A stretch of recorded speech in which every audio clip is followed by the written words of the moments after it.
Vamos à carta que Paulo escreve à igreja que estava em Roma, no capítulo de número 12 e o versículo de número 1.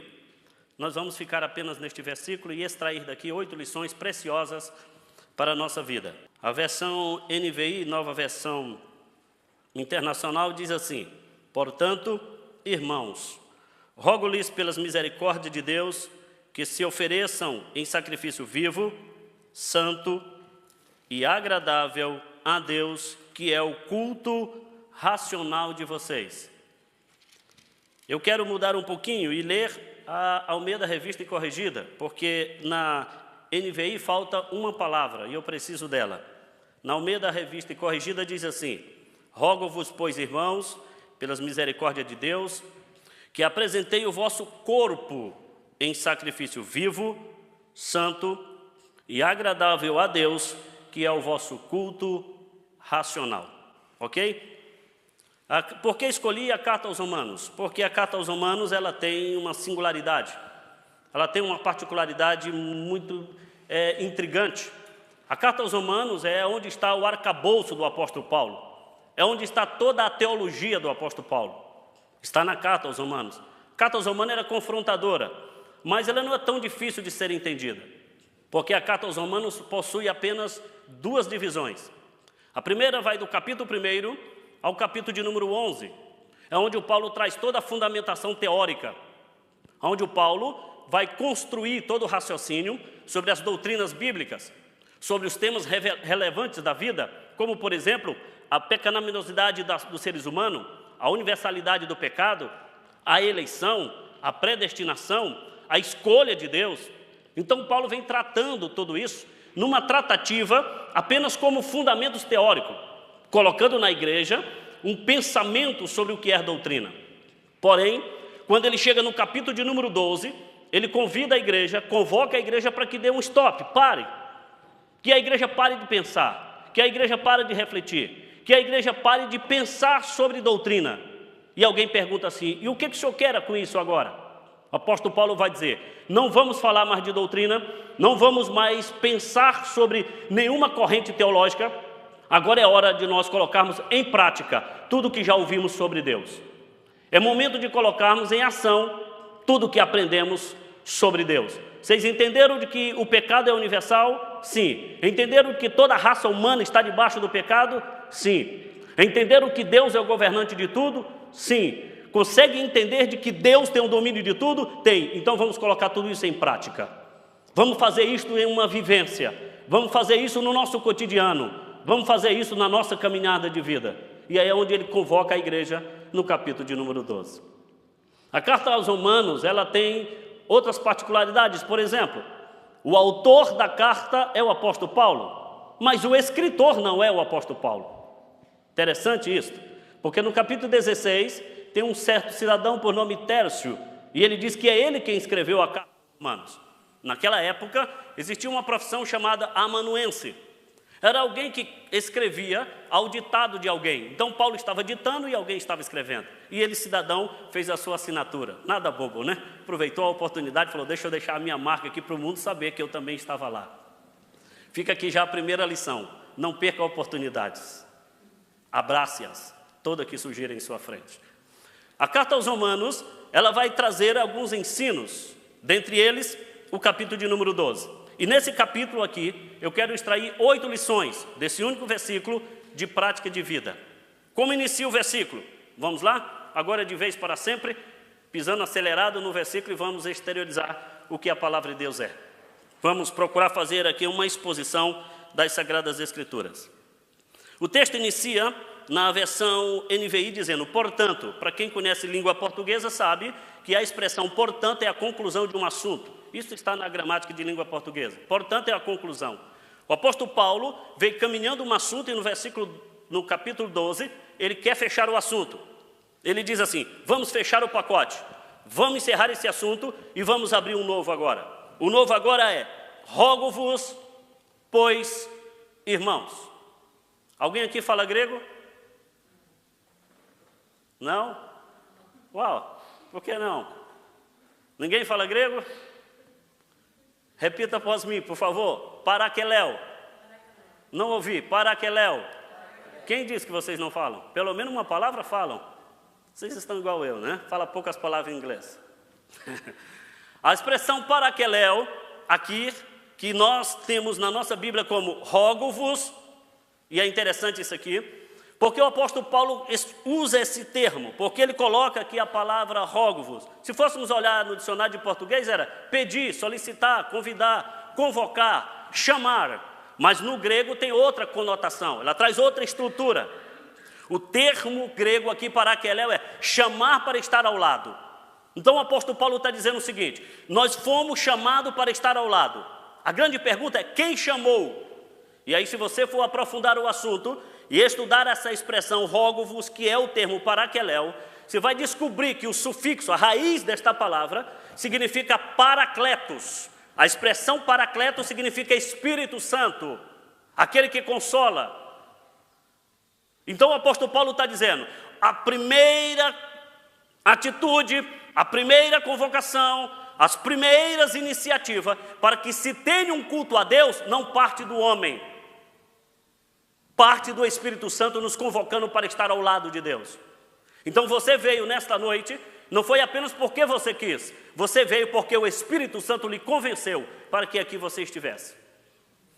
Estar num culto para oferecer a Deus alguma espécie de sacrifício, não é uma decisão humana. Antes de tudo, é um impulso do céu dentro dos seres humanos. Nós só podemos estar com Deus se Deus nos chamar para estar com Ele. Nós só podemos caminhar com Deus quando Deus nos convoca para andar com Ele. Então o apóstolo Paulo está dizendo: nós vamos realizar um culto, mas não sou eu o pastor que estou chamando. Nós vamos realizar um culto, mas não é uma convocação de quem quer auditório. Não é um pedido para quem quer plateia. Antes de tudo, é uma convocação do Espírito Santo para que vocês estejam. Segunda pergunta nesse texto: você tem consciência de que foi o Espírito Santo que te trouxe? Você percebe que foi Ele que te trouxe? Agora olhe como Paulo caminha.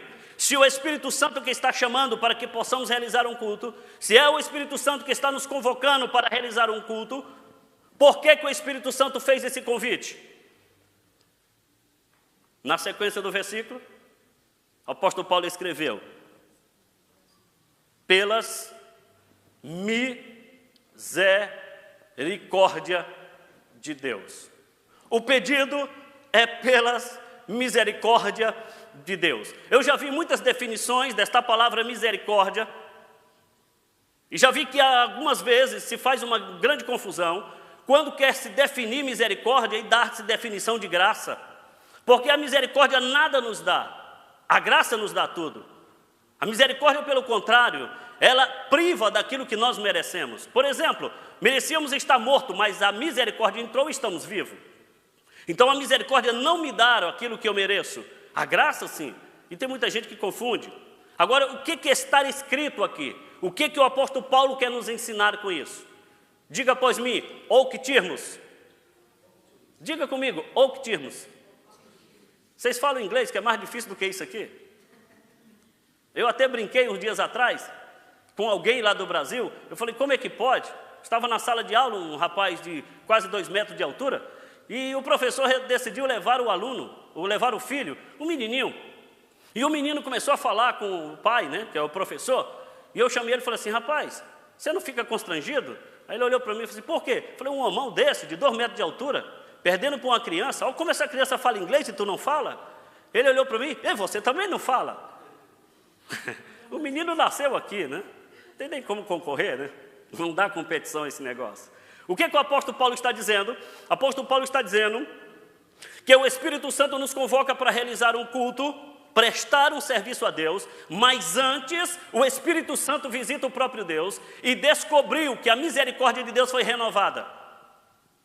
Por que o Espírito Santo te chamou? Porque a misericórdia de Deus foi renovada hoje, em seu favor. Você dormiu ontem bem, não foi porque a sua casa é aconchegante, é porque tem um Senhor que cuida de você.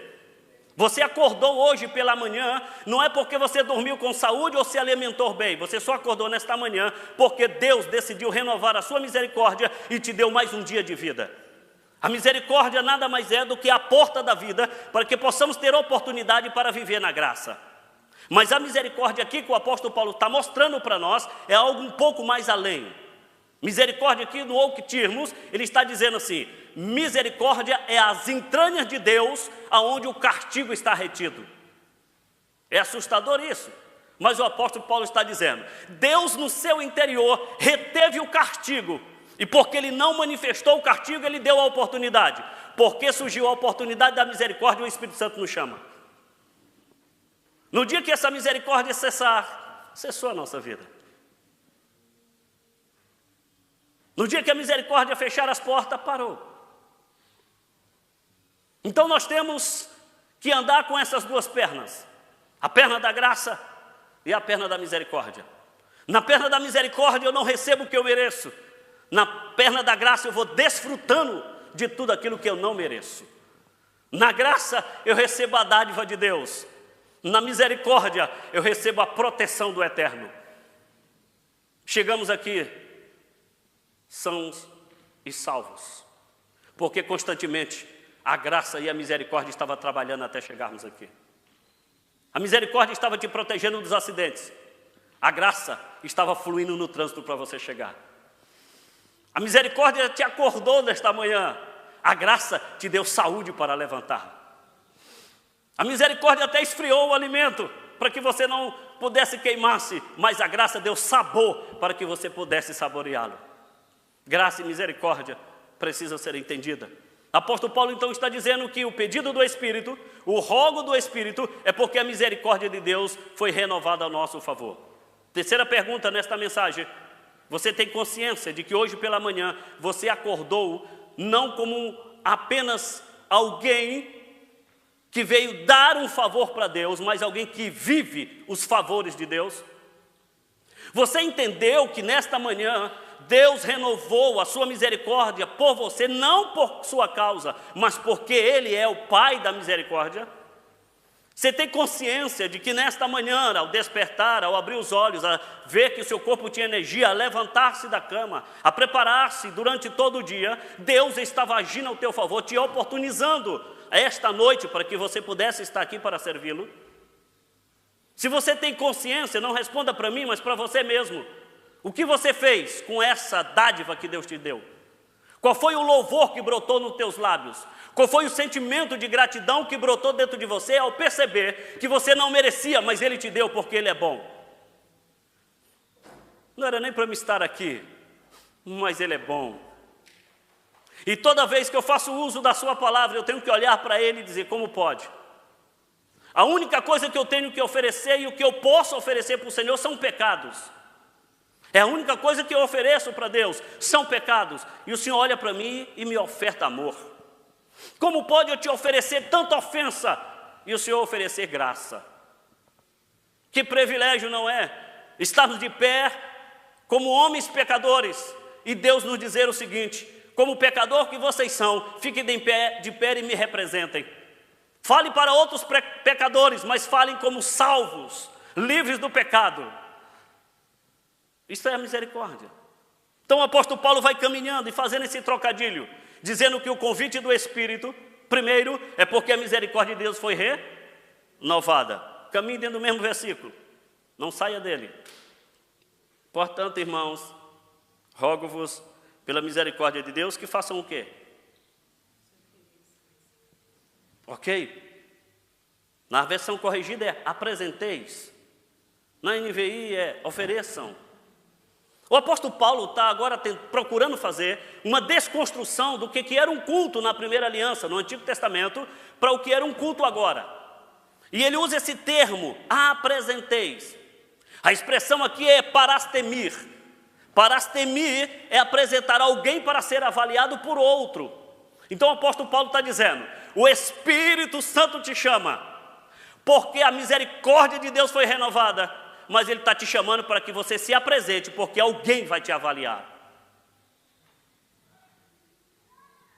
O apóstolo Paulo vai colocar para nós coisas absurdas, porque um pouco antes do Cristo se tornar pessoa neste mundo, todos os cultos, ninguém se apresentava.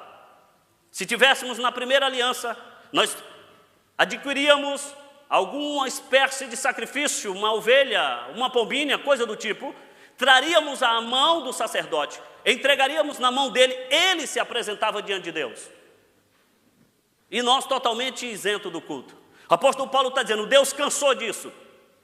Deus não quer mais peças teatrais. Deus não quer mais representantes. Deus quer você sendo apresentado. Então o culto não é mais uma representação. O culto agora é uma vivência. E quando eu me apresento para o culto, eu estou me apresentando para que Deus me examine. Então eu chego no culto para estar ao lado de Deus, para que Deus me examine. O grande detalhe é que tem gente que está não estando. Tem gente que está, mas não está. Você olha para ela, ela está aqui, mas o semblante diz que ela está viajando pelo universo.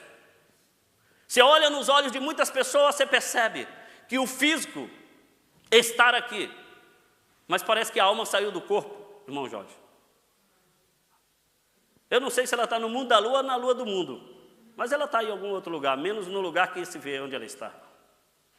O apóstolo Paulo está dizendo, o culto agora não é mais essa representação de que você leva alguma coisa, dá na mão de Deus e vira as costas.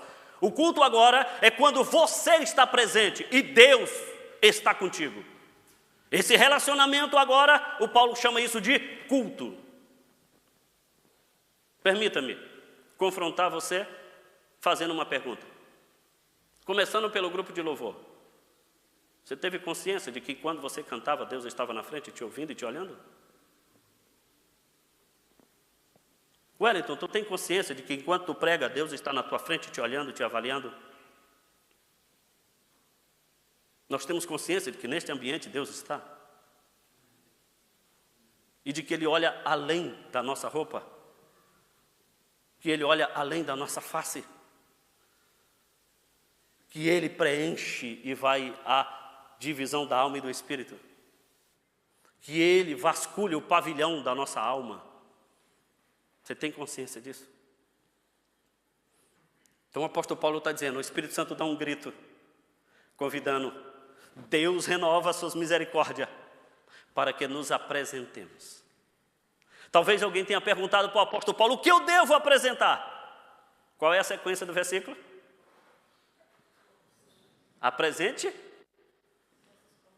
Apresente o vosso corpo.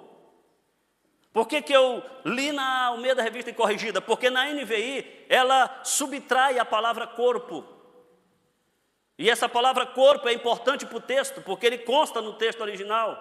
Consta na Bíblia Septuaginta, na Bíblia grega, aparece a palavra corpo. Na verdade aparece a palavra soma. E a palavra soma significa homem completo. Uma pessoa totalmente. E aí muda todo o sentido. Porque o apóstolo está dizendo, quando nós somos convocados pelo Espírito, porque a misericórdia de Deus se renovou, Deus está nos chamando para que nos apresente completamente. Eu devo me apresentar completamente. O que isso significa? Significa que eu não posso apresentar apenas o meu corpo aqui. Deus não me aceita incompleto. Eu tenho que vir totalmente à presença de Deus.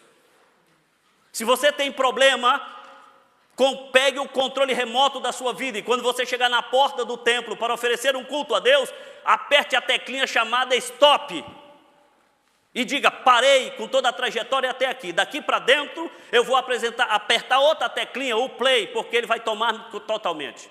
Deus não te aceita corporalmente aqui enquanto a tua alma está viajando. Isso não é culto. O culto é quando eu estou completo, quando eu estou aqui corpo, alma e espírito. Então, quando nós entramos na presença de Deus, os problemas devem estar lá fora. Quando estamos aqui não é hora de nós fazermos as atualizações das nossas redes sociais. Não é hora da gente comercializar o tempo com Deus. Agora é o momento único e exclusivo dEle. E é pouco tempo, mas é o tempo todo para Ele. Por isso que todas as vezes que eu vou a um culto, para mim é o último culto. Porque eu não sei se eu vou viver daqui a pouco. Então eu me entrego por completo. Esqueço de todos. Esqueço de tudo. E eu fiz um pedido para Deus, não sei se vai acontecer desta forma, mas eu fiz um pedido para Deus, mas eu espero que aconteça. O meu pedido para ele foi: Senhor, eu quero que tu me leve no arrebatamento, exatamente quando eu estiver centrado dentro de um culto, quando eu estiver no meio do povo que glorifica o teu nome, e de preferência, quando eu estiver fazendo uso da tua palavra, é a hora de tu me retirares deste mundo e levar-me para o teu palácio, porque eu quero te encontrar. Meu maior anseio, e neste momento eu tenho me esforçado bastante. Entenda-me no que eu vou colocar. Eu tenho me esforçado bastante, para mim há uma necessidade muito intensa de que eu seja fluente no inglês, mas a minha maior necessidade não é tão somente ser fluente em inglês. A minha maior necessidade é eu poder encontrar o meu Senhor e poder olhar no seu rosto e dizer: muito obrigado por ter investido em mim e não ter se esquecido de mim e ter me trazido para perto do Senhor, e hoje eu estou totalmente salvo de todo o pecado. Não faz sentido nós vivermos neste mundo se não for com o propósito de nos encontrarmos com aquele que nos salvou. Não faz sentido nenhum. Não faz sentido algum. O maior sentido da vida é quando um homem entende de que ele foi colocado no mundo tão exclusivamente para a glória do seu Pai, e que ele deva viver tudo o que tem que viver para a glória do seu Pai. Por isso que o apóstolo Paulo diz: apresente o seu corpo, se apresente totalmente. Não seja pela metade, seja inteiro. Então permita-me o quarto confronto e pergunta nesta mensagem: Deus te acompanha no teu serviço? Deus te acompanha nos seus passeios? Deus te acompanha nos seus negócios? Deixa eu aprofundar mais. Deus te acompanha nos seus relacionamentos? Deus é glorificado nos seus relacionamentos?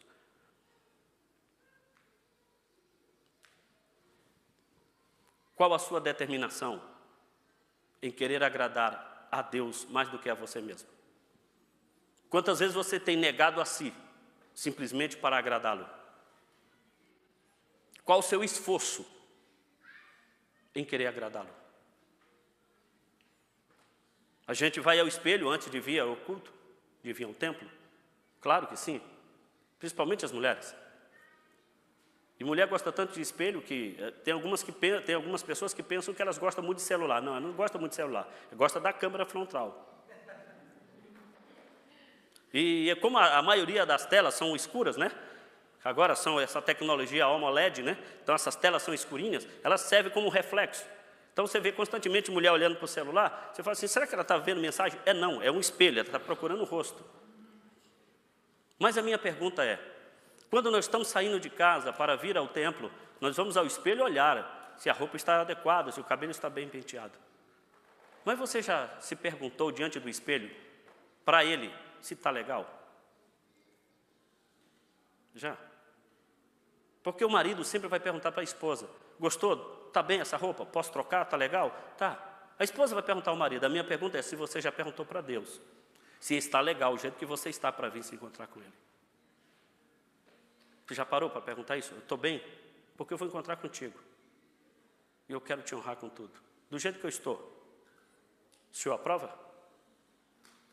Você já ouviu ele te dizer sim ou não? Você já trocou de alguma coisa por ele dizer assim: eu não gostei? Ou não chegamos nesse nível de relacionamento?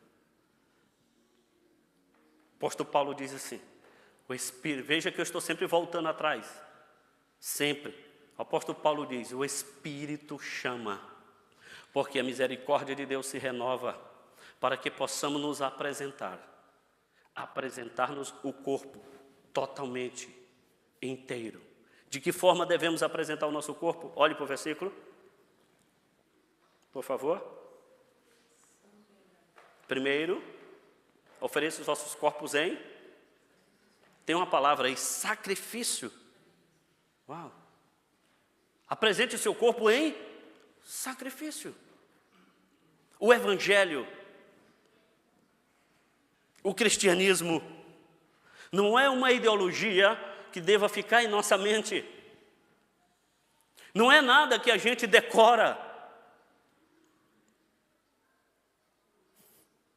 Evangelho é uma prática de vida.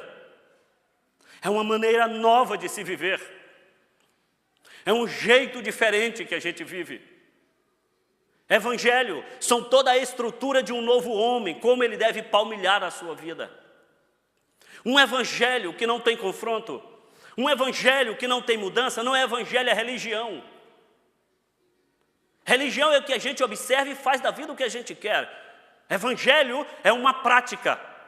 Isto aqui não é um livro a ser decorado. Isto aqui não é um livro apenas para ser lido. Isso aqui é um livro para ser respeitado e obedecido. Se aqui diz que é para fazer assim, é assim. Porque foi o próprio Deus quem escreveu, através de homens, mas homens inspirados por Ele. Então, se a Bíblia me diz que eu devo amar, eu tenho que me esforçar para amar. Mesmo que seja difícil descer alguém na garganta, mas eu tenho que me esforçar para amar. Porque o Evangelho, ele é composto de sacrifício. É um esforço enorme que nós temos que fazer para viver o Evangelho. E tem algumas situações que se ouve alguém dizendo de que se prega o Evangelho. E quando você vai ouvir a construção de toda a exposição, você não encontra Evangelho. Porque Evangelho não é um tratado teológico. Evangelho não é o arcabouço do raciocínio daqueles que sentaram na academia. O Evangelho é uma boa notícia, e a única boa notícia que o mundo pode ouvir é que surgiu um homem capaz de arrancar de um outro homem o pecado que lhe condena. Então a única notícia que nós temos no mundo é que surgiu um homem que se intitulou Deus, mas que tomou forma humana e que foi capaz de arrancar os nossos pecados. Então, quando se diz que vai se pregar o Evangelho, está se pregando uma pessoa. Quando se diz que vai falar do Evangelho, está se falando de alguém, mas alguém que é santo, puro, perfeito, correto, justo, imaculado. Alguém que está em autoestima, que não dá para se comparar com nenhum ser humano na face da terra. Alguém que deva ter o nosso respeito, a nossa candura, a nossa devoção. É alguém que não pode ter o seu nome usado de forma leviana. Não se usa o nome de Jesus para qualquer coisa. A gente não pode brincar com isto. Evangelho é uma prática de vida. Se eu estou aqui, e aqui eu tenho um comportamento, e fora daqui eu tenho outro comportamento, isso não tem nada a ver com o Evangelho. Evangelho é uma mudança radical da vida. Evangelho é quando você, antes de Cristo, era totalmente mentiroso, mas foi chamado para o Evangelho, e em Cristo agora você fala somente a verdade. Evangelho é quando nós éramos totalmente profanos, obscenos, prostíbulos lá fora, mas depois que abraçamos o Evangelho, agora temos totalmente uma vida mudada e modelada. Evangelho é quando você chega num lugar e alguém te dá o troco a mais, você olha para trás e diz assim: ei, esse dinheiro não me pertence, você está me dando a mais. Evangelho é quando você respeita idosos, respeita sinalizações, leis que foram criadas para poder o nome dele ser glorificado. Nós precisamos entender a construção de um culto dentro da estrutura de um Novo Testamento. O apóstolo Paulo está dizendo que o culto inicia com o convite do Espírito. Não é com uma decisão da gente. Então a gente não sai de casa para marcar encontro, a gente não sai de casa para matar saudade, a gente não sai de casa para rever amigo, a gente sai de casa para se encontrar com Deus. Eu vou lá, não tenho nada para fazer hoje. O Espírito Santo te chamou, porque Deus renovou a sua misericórdia, para que você apresente-se totalmente. E isso tem que ser no viés do sacrifício. Quando fala de sacrifício, é fazermos aquilo em prol de alguém, mesmo que isso nos cause algum detrimento. Graças a Ele, que não responde todas as nossas orações. Que felicidade minha saber que Ele não responde todas as minhas orações. Que alegria saber que Ele não responde todas as orações. Não se frustre quando Ele não te responder. A resposta negativa dEle para você é o teu bem. Porque este que está falando aqui já colocou um dia o joelho na terra e disse assim: chega, tá bom para mim, já pode me levar. Não quero mais viver. Ele simplesmente olhou para mim e disse assim: não é agora, fica quieto no teu lugar. Graças a Deus, que um dia Jesus, pastor Leandro, olhou para o pai e disse assim: pai, passa de mim este cálice. E ele, Como homem tu pedes para que eu passe esse cálice, mas eu não passarei. Por quê? Porque lá em Canetal tem um povo que vai se reunir. Tem um povo que vai glorificar o meu nome, como fruto do teu trabalho. Então tu não podes pedir para que eu tire, porque eu vou estar inutilizando um povo lá na frente.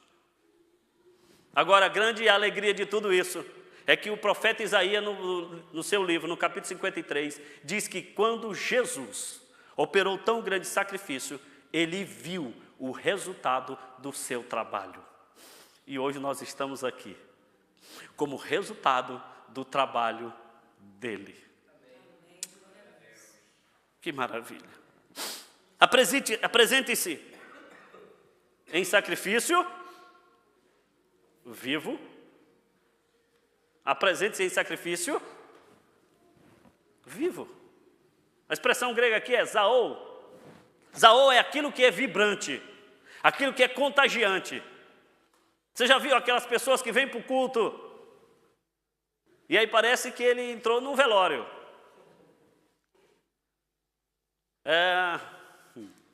Parece que seu time perdeu o campeonato.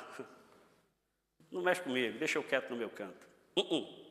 O que Paulo está dizendo é que um culto para Deus é feito de pessoas vivas, de pessoas vibrantes. E a grande questão é: quem é vivo, fala. Quem é vivo, se mexe. Quem é vivo, se movimenta. Quem é vivo, reage. Já viu gente que não está viva? E aí, irmão? Você fala assim: ele partiu ou está aqui mesmo? Reage. Faz alguma coisa. Nem que seja dar um sorriso, né, Jean? Isso, o Jean deu até um sorriso. Mostra que está vivo. Reage, faz alguma coisa. O apóstolo Paulo dizendo: o Espírito Santo vai te chamar, porque Deus renovou a sua misericórdia, para que você se apresente totalmente. Mas quando você se apresentar totalmente, não seja uma estátua, seja alguém vivo, vibrante, empolgante. Eu não tenho vergonha de chorar. E eu choro mesmo. Dependendo da música, dependendo da pregação, eu abro o bocão e choro, não quero nem saber. Eu me entrego. Eu estou vivo. E ele tem que saber que eu estou vivo. E eu tenho que saber que estou vivo. Agora, um pouco mais. Diz que esse sacrifício tem que ser vivo, mas o sacrifício tem que ser santo. Tem que ser santo, agios. A expressão aqui, agios. Olha só, essa expressão agios, aqui no grego, significa duas coisas. Então, quando você encontrar esta palavra santo relacionado com pessoas, não relacionado com objeto, mas relacionado com pessoas, toda vez que você lê na Bíblia santo, vinculado com pessoas, entenda que aí tem duas conotações: separação, dedicação. Deus só considera uma pessoa no seu sentido pleno de santidade ou de santificação quando há esses dois ingredientes. Ela se separa das coisas erradas, mas ela se dedica para as coisas certas. Porque se eu me separo das coisas erradas e não me dedico, isso chama-se isolamento. Se eu me dedico para as coisas certas sem uma separação das coisas erradas, isso chama-se formalismo. Tanto isolamento como formalismo não tem conotação bíblica e Deus não aceita. O que Deus quer é alguém totalmente separado de uma coisa, mas dedicado a outra. Se você se separou do mundo, então se dedique a Deus. Reserve tempo na sua vida para Deus. Tire tempo para estar com Ele. O sacrifício tem que ser vivo. O sacrifício tem que ser santo. Mas o sacrifício tem que ser? Isso aqui é complicado. Porque a expressão agradável, euresto. A expressão euresto é fazer bem para alguém. Aí está complicado. Por quê? Porque como pode um ser humano satisfazer Deus na sua apresentação? Lembra do salmista? O salmista disse: o que eu posso dar ao Senhor por todos os benefícios que Ele tem me feito? O que eu posso dar? Se eu te oferecer sacrifício, para onde quer que eu vá? O que eu posso te dar? Aí ele recobra a consciência e diz assim: ei, tem algo que Deus se surpreende. Deus se surpreende com o negócio. Um coração e um espírito. Aleluia. Olha o que ele diz. O salmista diz assim: Senhor, eu sei que se eu te oferecer sacrifício, não tem valor. mas um coração puro e um espírito voluntário, o Senhor jamais rejeita. O que o salmista estava dizendo? Eu vou viver de uma maneira tal que o Senhor vai agradar-se de mim. Porque o texto que Paulo está dizendo é: faça de uma maneira que você agrade aquele que te convocou. Por que isto? Fecha o assunto. Fechou. Porque isto é o quê? Fechando o versículo. Porque isto é o quê? Isto é o vosso culto. Culto é latreia, serviço, vivência. Então culto não é esse período da reunião que a gente tira para ficar 2 horas aqui. Isso aqui é a nossa reunião. O culto é aquilo que eu vivo no dia a dia. Por isso que o culto a Deus é ininterrupto. Não acaba. A gente acaba a reunião, mas o culto continua aqui dentro. Continua balbuciando aqui dentro. Eu vou para casa e o culto continua. Nunca aconteceu isso com você? E você sair daqui e dizer assim: rapaz, você viu? Que coisa aquele louvor. Rapaz, que aquela pregação. Você viu o que o pastor falou? Sabe o que é isso? É o culto acontecendo. E ele diz que o culto tem que ser racional. A palavra racional ali, o termo grego ali é lógico, que vem de logos, que significa os ditos de Deus. Então o culto tem que ter a conotação do que Deus direcionou para ser. O culto não é a gente que elabora. A gente só pergunta para Deus o que Ele quer. E Ele vai dando os caminhos e a gente vai realizando. Então eu fecho com uma aplicação bem simples. Sua vida é um culto?